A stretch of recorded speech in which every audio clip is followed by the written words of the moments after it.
Good afternoon. My name is Campbell. Today I will be doing a presentation for Psych 516 Industrial Organizational Psychology, which is our midterm oral assignment.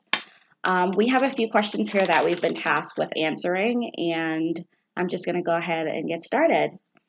The first question is, how have recent historical events affected the course of research in organizational psychology? And we need to give an example of an event resulting in the outcome. Recent historical events have definitely affected the course of research in organizational psychology.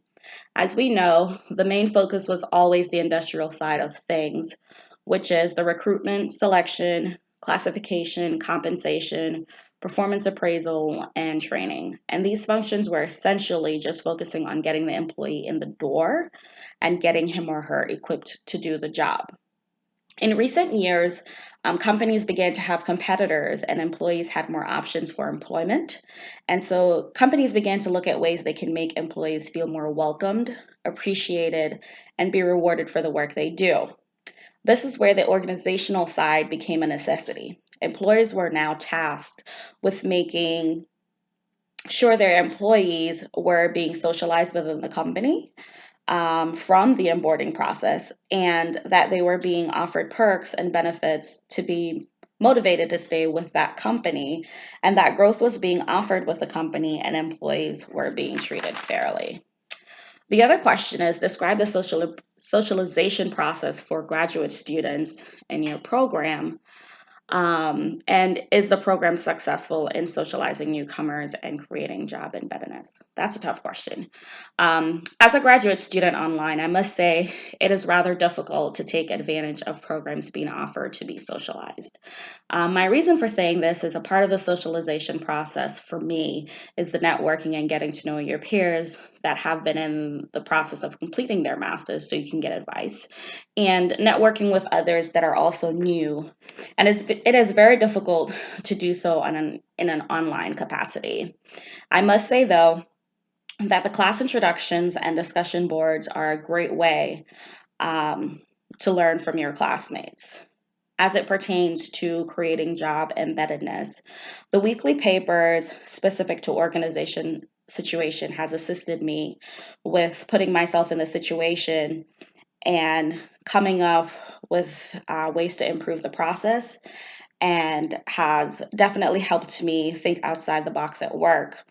So, overall, I would say that the program is successful in socializing newcomers and creating job embeddedness. The next question is, how can an organization reduce or prevent work-family conflict?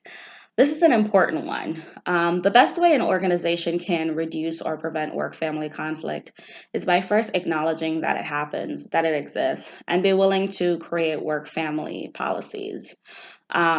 Work-family policies refers to all efforts that an organization uses to help employees successfully execute work and non-work roles such as elder care, parenting, education, volunteering, or self-care, such as exercising or visiting the doctor.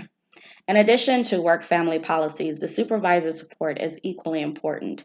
Having a supervisor that is knowledgeable about the work family policy is very important so that they can advise their staff on it and support them as well.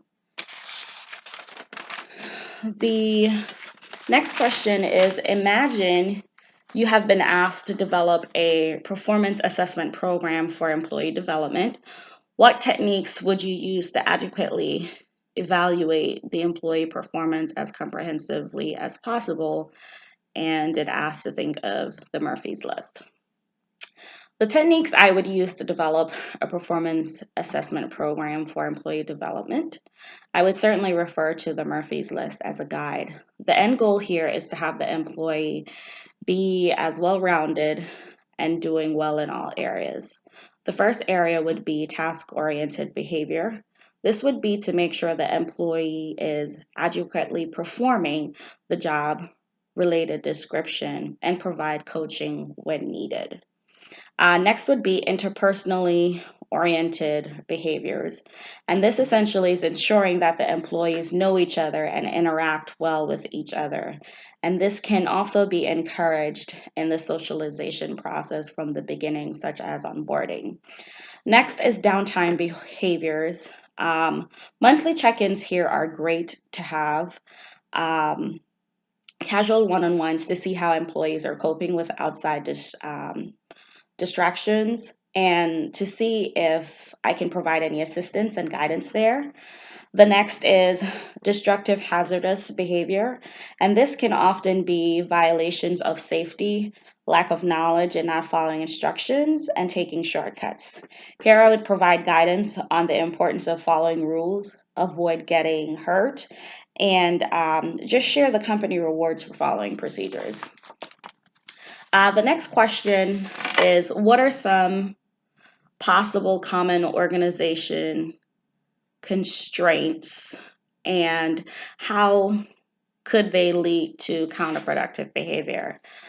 This is a tough question to answer. I think counterproductive behavior happens when people feel little control over their work environment. When they perceive they have high levels of when an employee perceives that they have high levels of control, they may find more constructive ways of coping with their negative emotions.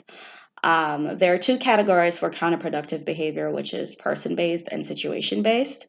When employees feel they have little control over their work environment, they essentially take control and retaliate, so to speak, by bending the rules and breaking the rules.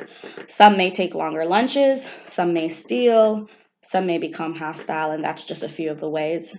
The best way for an organization to take charge of this is to fix it, to hold the employees accountable, and to have discussion about the actions to rectify the issue. These are my answers. I hope you enjoy watching the video, and best of luck to everyone.